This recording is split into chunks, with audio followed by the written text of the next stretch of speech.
আপনাকে অসংখ্য ধন্যবাদ। আপনি যখন বলছিলেন অপপ্রচার, কুৎসা এবং চরিত্র হননের কথা, তখন আমার মনে হচ্ছিল গত ১৫ বছর খুব কম সংখ্যক কণ্ঠই তো আমরা শুনতে পেয়েছি যারা আসলে ঠিক সরকারের সঙ্গে অ্যালাইনড হয়ে কথা বলেন না।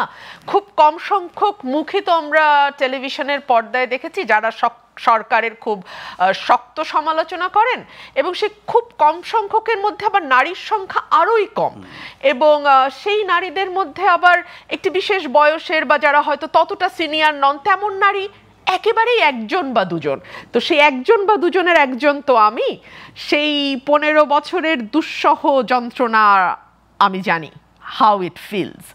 এবং আমাদেরকে সাধারণত কি হয় রাজনীতিতে, আপনি জেল খাটলে বলা হয় অত বছর উনি জেলের ভাত খেয়েছেন, অত মাস উনি জেল খেটেছেন, এতবার উনি জেলে গেছেন, বা এতবার উনি পুলিশের লাঠির বাড়ি খেয়েছেন। কিন্তু এই ধরনের অপপ্রচার, কুৎসা, মিথ্যে কথা এবং চরিত্র হনন একজন মানুষকে প্রতি মুহূর্তে মানসিকভাবে, সামাজিকভাবে, পারিবারিকভাবে এবং রাজনৈতিকভাবে কতটুকু মর্মাহত করে, ধীরে ধীরে তাকে কতটুকু ক্ষতিগ্রস্ত করে, তার মানসিক অবস্থার কতটুকু মানে বিষণ্ণতা বলেন, অবসাদ বলেন, এবং ছেড়ে দেয়া, ঠিক আছে ভাই কাজ আর করলাম না, এভাবে চলে যাওয়া বলেন, সেই হিসাবটা বোধহয় এখন করার সময় এসছে। কারণ আমরা তো দেখেছি যে জুলাই গণ অভ্যুত্থানে অনেক নারীর মুখ, না পরে তো আর কিছুই পেলাম না।